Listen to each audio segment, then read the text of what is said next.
ये तो ग्रंथ श्रीमद् भागवतम की जय। स्कंद एक अध्याय दो और श्लोक संख्या 27 to 34। हम लोगों ने पूरा चैप्टर खत्म किया। भगवान कैसे भौतिक जगत में भी विभिन्न रूपों में प्रकाशित होते हैं और भगवतमयी जगत है। यही 28 और 29 में एक्चुअली बोला गया है। जगत में जो भी कुछ है श्रेष्ठ वो भगवान से ही संबंधित है। जगत का यदि यद्यपि उत्पत्ति हुआ है भगवान के माया के तत्व त्रिगुण के द्वारा, लेकिन फिर भी यहाँ पे त्रिगुणमय चीजों को हम लोग बेस्ट नहीं कहेंगे, इसलिए कि वासुदेव परा वेदा, वासुदेव परा मखा, वासुदेव परा योग, योगा वासुदेव परा क्रिया, वासुदेव परम ज्ञान, वासुदेव परम तप। ज्ञान, यहाँ पे जैसे एक उदाहरण लेते हैं, ज्ञान बहुत भौतिक ज्ञान है, बहुत बड़े बड़े ज्ञान है, सिद्ध ज्ञान, सिद्ध कुटीर ज्ञान है, तंत्र क्रिया आता है, बहुत सारी ब्रह्म विद्याएं आती हैं, बहुत सारी विद्याएं, लेकिन वो विद्या भी भगवान ही परम ज्ञानम। वासुदेव से जुड़ा हुआ है, वासुदेव को पाने के लिए जो ज्ञान है वही परम ज्ञान है। वेदों का उद्देश्य क्या है? वासुदेव वेदांतकृत वेदविद एवं चाहम, भगवान गीता में कहा है 15वें अध्याय का 15वां श्लोक। सर्वस्य चाहम निधि सन्निविष्टो मत्स्मृति ज्ञानवापहनं च। क्या है फिर वो? वेदिश्च सर्वैर्हमेव वेद्यो वेदांत कृते एव चाहम्। वेदविद एवं चाह, वेदांतकृत वेदविद एवं चाहम। तो ऐसा है। हम्म, वेद से जानने वाले वस्तु तत्व ही भगवान है। यानी इसका अर्थ ये है, उन सब में अगर भगवान को माइनस करके तुम धर्म का सिद्धांत प्रतिष्ठा करना चाहते हो तो वो एकदम अधर्म है। वहां पे जब तक भगवान उद्देश्य तब तक ही वो धर्म है। जब तक भगवान उद्देश्य नहीं है तो वो धर्म कर्म भी अधर्म है एक्चुअली। इसका अर्थ ये है। आप लोग इसी श्लोक के, अगर बुक है तो बुक में मार्क कीजिएगा 2.5.15 एंड 16। हम्म लिखिएगा एस बी, लिखने का कोटेशन लिखने का तरीका है एस बी 2.5.15 एंड 16। जो हम नित्य गाय में गाता हूँ, नारायण परा वेदा, देवानादंगजा, नारायण परा लोक, नारायण परा मखा, एक ही चीज है। हाँ? भगवान भौतिक जगत में रहते हैं। अपने यहाँ पे भी, यहाँ पे कॉन्ट्रडिक्टरी है 30 नंबर श्लोक। आप लोगों ने ये श्लोक बहुत पढ़ा होगा। न तस्य कार्य न कारणं विद्यते न तस्य समस्त वेदिकस्य दृश्यते, वेद का श्लोक है। परास्य शक्ति विदेश्रूयते स्वाविकी ज्ञान बल क्रिया च। ये उपनिषद का श्लोक है। और इसको परब्रह्म का व्याख्या हो रहा है, तो परब्रह्म का एक्टिविटी का व्याख्या हो रहा है। और एक्टिविटी का व्याख्या होते हुए क्या बोल रहे हैं? न तस्य कार्य कारणं च विद्यते। इसे कुछ का कुछ कार्य कारण विद्यते नहीं है। न तस्य समस्त वेदिकस्य दृश्यते, उनका समान, उनका ऊपर तो छोड़ो, समान तक कोई नहीं है पर ब्रह्म का। लेकिन यहाँ पे क्या दिया है? इस भौतिक सृष्टि के प्रारंभ, 30 नंबर श्लोक, इस भौतिक सृष्टि के प्रारंभ में उन भगवान वासुदेव ने अपने दिव्य पद पर रहकर अपनी अंतरंग शक्ति से कालन तथा कार्य की शक्तियां उत्पन्न की। यानी कि ये मटेरियल वर्ल्ड में कार्य कारण युक्त ही, ये द्वंद्व युक्त संसार रहेगा। कारण रहेगा और कार्य रहेगा। भगवान ने 18 अध्याय गीता में भी इसका पूरा वर्णन किया है। 5 कारण होते हैं, उसमें से वर्णन किया है भगवान ने। भवितव्य भी एक कारण है, दैवतम। हम्म, कार्य कारण, कारण माने किस हेतु, और कार्य माने उस हेतु, इसे कार्य कारण बोलते हैं। ये एक सिद्धांत है। तो वेद में कहा है ना, तस्य कार्य कारण च विद्यते, उसका अर्थ ये है उनके पद में, यानी भगवत धाम में कार्य कारण नहीं है। ये समझना बहुत कठिन है एक्चुअली, कार्य कारण का सिद्धांत। कार्य कारण या तो ये बोला जाए, कार्य कारण जहाँ पे वही मटेरियल वर्ल्ड है। जब कितना सुंदर लिंक है, सोचिए। एक एक तत्व से आप भगवत तत्व ही माने उपलब्ध करेंगे। या तो ऐसा कहें कि भक्त जब कार्य और कारण से मुक्त होता है तब वो परम पद लाभ करता है। एक ही बात है, देखिए। आप विचार कीजिए। जब भक्त का कोई कारण नहीं रहता और कोई कार्य नहीं रहता है। हम्म, तब वो क्या, परम विष्णु तत् परमं पदम, विष्णु तत् परमं पदम। और भगवान भी वही कहते हैं, कह रहे हैं कि वो अपने पद में रह गए, अपने पद में रहे, अपने पद में है, लेकिन वो अंतरंग शक्ति के द्वारा कार्यकारण में उत्पन्न कर किस लिए, मटेरियल वर्ल्ड के लिए। तो जब कार्य कारण का है जो चीज है, जो द्वंद्व है वो मिट जाता है, तो जितना भी लोक व्यवहार उसका लोप हो जाता है साधक के जीवन में। हम्म। प्रचार करना क्या है, वही वासुदेव परामखा, वासुदेव भगवान के लिए, अपने लिए, अपने फॉलोअर बनाने के लिए नहीं। कार्य क्या है, भगवान नाम भगवान ही है, दूसरा तो कार्य नहीं है। तो हमारा साधना, हमारा जो साधन प्रणाली है, वो कार्य कारण शून्य करने का विधि है। भगवान भी वही है, तन्ना तस्य कार्य कारण जो विद्यते। भगवान का पद हमेशा कार्य कारण रहित रहता है। और ठीक विष्णु जब परमंग पदं, जो भक्त उस तद विष्णु परमंग पदं, हाँ, तदा पश्यन्ति सूर्य, जब उस पद में भक्त भी पहुंचता है, तभी वो कार्य कारण रहित होता है। ये बात समझिएगा, हाँ। जब तक ये कार्य कारण हेतु रहेगा, तब तक आप भक्त नहीं है, शरणागत नहीं, निष्काम नहीं, जब तक ये कार्य कारण रहेगा। ये बहुत इंपॉर्टेंट तथ्य इस श्लोक में दिया है। जबकि एक कॉन्ट्राडिक्टरी है उस श्लोक से, उपनिषद से। ये कॉन्ट्राडिक्टरी है भी नहीं, क्यों? क्योंकि वो परम पद में, हाँ, उनका जो परम पद है कार्य कारण रहित है, न तस्य कार्य कारण विद्यते। और वहां पे वो भी उस पद में रहते हैं और भक्त भी उस पद में पहुंचता है। लेकिन यहाँ पे अंतरंग शक्ति के द्वारा ये कार्य कारण उत्पन्न करते हैं। ये भी एक बहुत इंपॉर्टेंट अंतरंग शक्ति के द्वारा लिखा हुआ है यहाँ पे। हम्म। आत्म माया यानी जोग माया, एक्चुअली यहाँ पे अंतरंग शक्ति का अर्थ ये है, राधा रानी नहीं। यहाँ पे योग माया, आत्म माया है। हाँ, भगवान की खुद की माया, नारायणी शक्ति, उससे कार्य कारण उत्पन्न होता है। इसलिए श्री किशोरी जी, श्री जी, ये टच से ही पढ़े हैं।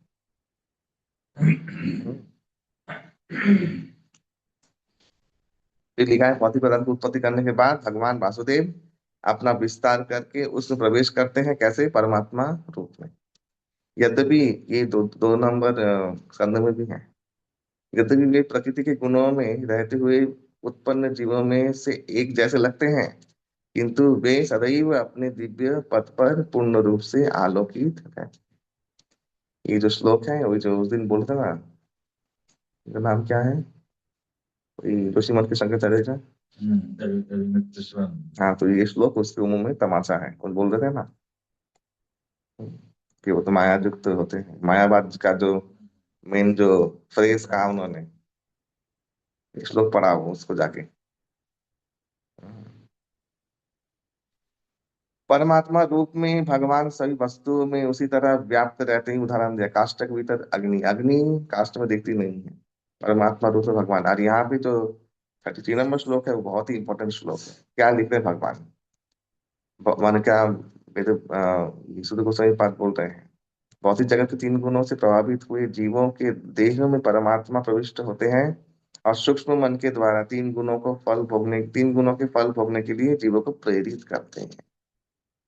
अभी आप बोल देंगे, अरे भगवान ही प्रेरित करते फल भोगने के लिए? ना, उसका अर्थ ये नहीं है। इन्होंने अब सांकेतिक रूप में लिया है। प्रेरित करते इन द सेंस, उनके प्रारब्ध और अप्रारब्ध के रूप में, संचित कर्म और क्रियमान कर्म के रूप में, जो संचित कर्म उत्पन्न करते, ये है कारण। भगवान प्रेरित नहीं कर रहे, इनडायरेक्टली, अप्रत्यक्ष रूप में। पहला श्लोक याद करो, अन्यादि तरह से प्रत्यक्ष अप्रत्यक्ष रूप भगवान इन्वॉल्व होते हैं ना। ठीक है, अप्रत्यक्ष रूप में भगवान के ही द्वारा जो कर्म विधान है, कर्म जो जंजाल संसार विधान है, उसमें अप्रारब्ध बोल के एक चीज होता है, जो है आपका संचित कर्म। आपने जो क्रियमान कर्म के द्वारा संचित कर्म बनाए हैं अकाउंट में जो है, उन संचित कर्मों के द्वारा आपको प्रेरित कर रहे हैं, डायरेक्टली नहीं। ये मत सोचिएगा तो भी लोग प्रश्न मुझे, अरे कि तुम्हारे खून किया, जो भी किया, तो भगवान प्रेरित किया मन से, इस लोग का अनर्थ कर देंगे लोग। नहीं, वो करते हैं, भगवान ही करते हैं, कैसे करते हैं? अप्रारब्ध रूप से। जैसे कि ये जो रिकॉर्डिंग हो रहा है, ये अप्रत्यक्ष रूप में कहीं तो ईथर में ये संचित हो रहा है। ये क्लाउड है ना, ये दिख रहा है किसी को कहाँ पे संचित हो रहा है? नहीं दिख रहा है, बस संचित हो रहा है कहीं पे। ठीक, भगवान एक एक जीव का जो हिसाब रख रहे हैं, यम देवता भगवान के द्वारा उस संचित हिसाब का विचार करते हैं, लेकिन उस हिसाब का master, master the master, infinity master जो ड्राइव है, वो कौन है? भगवान है। आप प्रारब्ध कहाँ रहता है, कौन देखा है? आप प्रारब्ध भी ऐसे क्लाउड रिकॉर्डिंग है एक्चुअली। सच में बहुत मन सिमिलर है। That's why cloud recording is there. जो वहां इधर रहता है, होता है ना ईथर में, तो ऐसे क्लाउड रिकॉर्डिंग है अप्रारब्ध। तो वो कौन रखा है? भगवान। तो इसलिए अप्रारब्ध तो भगवान के द्वारा हो रहा है, इसलिए यहाँ पे कहा गया है मन को प्रेरित करते हैं। लेकिन अप्रत्यक्ष रूप में कौन कर रहा है? अप्रारब्ध जो संचित कर्म है, वो मन को शुभाशुभ वृत्ति के द्वारा प्रेरित करते हैं। उसका रुचि कहाँ होगा? जब उसको जीवन में ऑप्शन मिलेंगे सामने से, ये चूज करना है, तो वो क्या चूज करेगा? उसको वृत्ति, वो अप्रारब्ध में संचित है, इसलिए भगवान। और लास्ट में इस प्रकार यहाँ पे तिर्जक हो, देवती, देवतिर्यंग नराधीशु। तिर्जक यानी पशु। इस प्रकार सारे ब्रह्मांडों के स्वामी देवताओं, मनुष्य, प्रद्युम्न पशुओं से आवासित, सारे एकोमोडेट, सारे ग्रहों का पालन पोषण करने वाले हैं। वे अवतरित होकर शुद्ध सत्व गुण में रहने वाले की उद्धार हेतु लीलाएं करते हैं। ये लास्ट लाइन एक्चुअली वहां का श्लोक का फर्स्ट लाइन है, यहाँ पे लास्ट लाइन है अनुवाद में प्रभुपाद के द्वारा। लीला अवतार अनुरतः भावयत्येष सत्येन लोकान, वही लोक भावना। सत्व गुण में रहने वाले लोगों को वे अवैध होकर उद्धार करने के लिए आते हैं। ठीक है। हाँ, स्टार लाइन। जो सत्वगुण में रहेगा, भगवान के अवतार उनको उद्धार करेंगे, और उनके लिए ही समस्त उपदेश है। रजगुनी तमगुनी लोग उपदेश होते हुए भी उसका लाभ कभी ले नहीं सकते। इसीलिए प्रचार से भक्तों का एक ही प्रयास रहता है कि लोग जीवन सत्वगुण जगाए। सत्वगुण जब तक नहीं है, तब तक उपदेश वो लोग एक्सेस ही नहीं कर पाएंगे। That's why Prabhupad introduced food for life, प्रसाद वितरण। भगवान के प्रसाद में बहुत शक्ति है, अगर वो ठीक से निवेदित हो, ठीक व्यक्ति के द्वारा, और ठीक विग्रह में, प्लास्टिक के विग्रह में नहीं। जब जलता है ना, क्या बोलते हैं, फाइबर का विग्रह। विधिवत अगर वो अवत माने अर्पित किया हो, तो उस महाप्रसाद में बहुत बहुत बहुत अनंत कोटि शक्ति है। और सत्वगुण क्या निर्गुण बना सकती व्यक्ति को, अगर वो उस एटीट्यूड में ग्रहण करे। तो इसलिए ये एक और प्रचार का उद्देश्य है कि समस्त चरणामृत इत्यादि पाठ कर लोक के जीवन सत्वगुण का प्राधान्य रखें। चरणामृत एक बार लेने के, शालिग्राम चरणामृत का महिमा हरिभक्त विलास में पढ़ रहा था। एक बार चरणामृत अगर कोई लेता है, सप्त दिन व्यापी चरणामृत का प्रभाव रहता है। उस 7 दिन में उसका मृत्यु भी हो जाए तो भी उसको ऊर्ध्वगति होता है ना, बड़ी वैसे चरणामृत बांटना, भगवान का प्रसाद बांटना, भगवान का निर्माल्य बांटना। निर्माल्य का भी महिमा हरिभक्त विलास में है, स्कंद पुराण के अनुसार। हम्म, निर्माल्य का इतना महिमा है, भगवान का निर्माल्य का। हाँ, सुनने मात्र काम वासना, वासना ही नष्ट हो जाती। तो ये सब भगवत प्रसाद। इसलिए प्रसाद का एक उद्देश्य सत्वगुण जागृत करना। लेकिन वो कैसे जागृत होगा? तुम सत्वगुण में रहो तब तो सत्वगुण जागृत करोगे, तुम रजोगुण तमगुण में रहो तो कैसे जागृत करोगे? ये है उद्देश्य। तो इसलिए भक्तों के सावधानी पूर्वक सत्वगुण आचरण करना चाहिए। नहीं तो उस मैंने बोला ना, ठीक विधि से प्रसाद देना। हम्म। अभी क्या है घटना, मैं सत्य घटना बोल रहा हूँ इसको और व्याख्या कर दे रहा हूँ थोड़ा तरीके से। हाँ, एक हमारी भक्त है सूरत में ही, एक हमारी गुरु बहन है, उनका नाम नहीं लूंगा मैं। तो मुझे हमेशा बोलती थी, प्रभु जी देखिए ना हमारे घर में ही मेरी बहू बेटी तो भक्त नहीं बन रहे हैं। हाँ, और ये है। मैंने कहा प्रभु माता जी, आप लोग बने हैं क्योंकि आप लोग कहीं और का प्रसाद पाएंगे, तो आपके अंदर ही जब चेतना आई, लेकिन आपके साथ भोग लग रहा है, भले ही भोग लग रहा है, लेकिन वो उसका उसका रिएक्शन नहीं हो रहा। क्यों? क्योंकि नौकरी बना दी खाना, नौकर को सिखा दिया भोग लगाने के लिए। हम्म। तब जाके उसके ब्रेन में घुसा, अच्छा ऐसा, अच्छा हाँ। इसलिए मैंने बोला विधिवत अगर प्रसाद भोग लगे उसमें महाशक्ति रहता है। महाराज जी बोल रहे थे कि इतने अहंकारी मत मरो कि भगवान को अपने हाथ से बना के भोग नहीं खिला सकते, तो भक्त बनना धिक्कार है। अपने ठाकुर जी से अपने हाथ से बनाओ, अपरिश्रम सेवा करो, और अपने हाथ से भोग लगाओ, या अपने बेटी बच्चे को अपने परंपरा में सिखाओ। नौकर को सिखा के रख दिया उसने, घंटी बजा के वो भोग लगा दी थी। कहते कभी भक्त नहीं बनेगा क्योंकि प्रसाद वो हो ही नहीं रहा है, तो एक्टिविटी उसमें हो ही नहीं रही। तो ऐसा। हम्म, तो भक्त अगर खुद सत्वगुण में नहीं रहेगा, सत्वगुणी भोग रंधन नहीं करेगा, तो कैसे लोगों का तमोगुण और रजोगुण छुड़ाएगा? उसको सबसे पहले first charity begins at home, तो खुद के ऊपर काम करना पड़ेगा, तब जाके कृपा बाहर जाता है। इसलिए जगन्नाथपुरी का प्रसाद का महिमा इतना ज्यादा है। अपरिसमय सेवा है, ज्यादा राधा रमन का सेवा अपरिसमय सेवा है। हम्म। मायापुर का जो सेवा अपरिसमय सेवा है, कितना स्ट्रिक्ट है, सोचिए। वो किस लिए? वो इसीलिए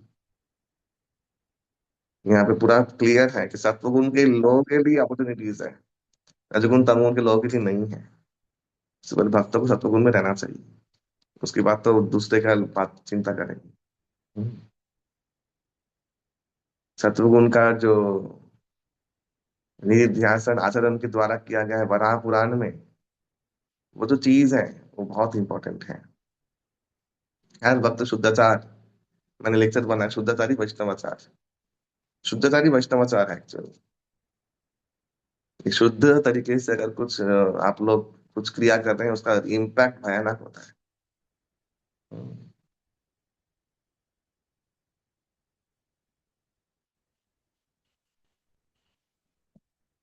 सूरत में एक और चीज मैंने बहुत अच्छा देखा मैंने, पता नहीं धनबाद में कब होगा, मेरी तो बहुत इच्छा है कि ऐसा एक टीम भक्तों का तैयार हो जो लोग कुकिंग करे, प्रसाद बनाए, जब कुछ प्रोग्राम वोग्राम हो। हाँ। तो सूरत में तो टीम है अभी, बॉम्बे में भी है। बहुत ज्यादा है तो लोग प्रसाद बनाते हैं। हाँ। वो प्रसाद अवश्य विप्लव लाएगा, भक्तों के द्वारा बनाया है। हाँ। बहुत जगह मायापुर कलकत्ता में तो है ही नहीं।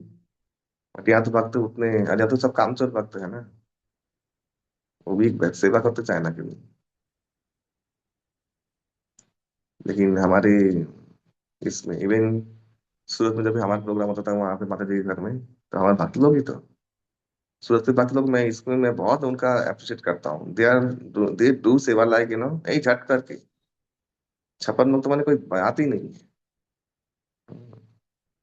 भक्तों के द्वारा बनाया हुआ जब प्रसाद लगता है, भोग लगता है भगवान को, तो उसमें ही ऐसा शक्ति होता है कि उन लोगों का तमस रजस इमीडिएटली खाने मात्र से उसका नष्ट होता है।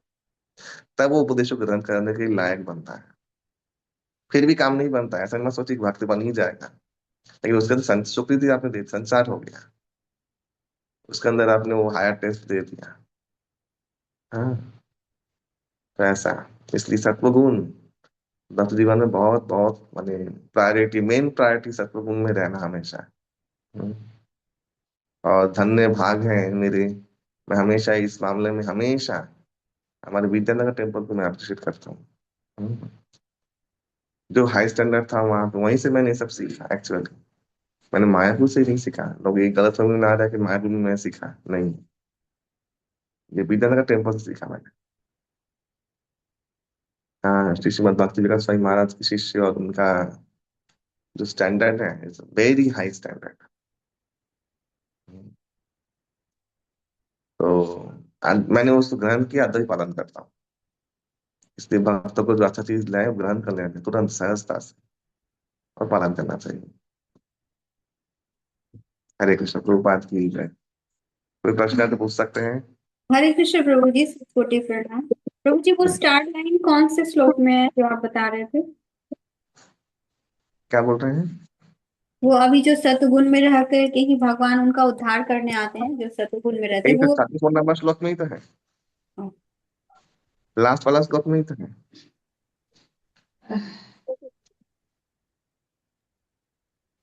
हरे कृष्णा प्रभु जी, दंडवत प्रणाम। धन्यवाद, प्रणाम। हरे कृष्ण प्रभु, दंडवत प्रणाम। धन्यवाद। हरे कृष्ण प्रभु जी, हरि, धन्यवाद। हरे कृष्ण।